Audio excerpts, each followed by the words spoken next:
The requirements under Pennsylvania law, under existing law, are very high in order to show a substantiated case of child abuse.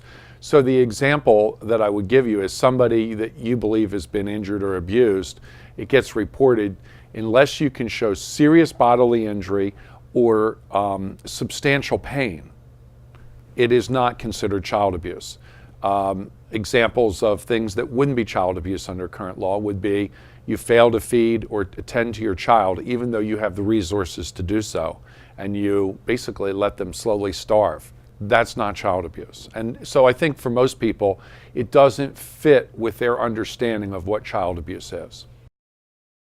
One of the things we do, we expand the definition of a perpetrator so that the person that we were requiring suspected reports to be involved in is broader.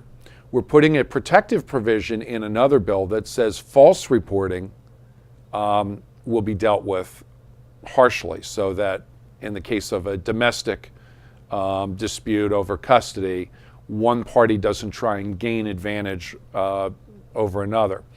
We are then lowering the threshold to the point where it meets more what people believe to be child abuse.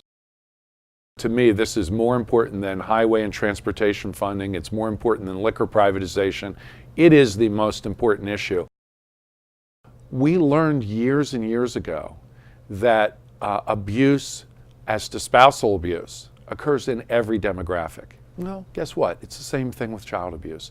It occurs in every household, whether they're educated, whether they're affluent, or whether they're not.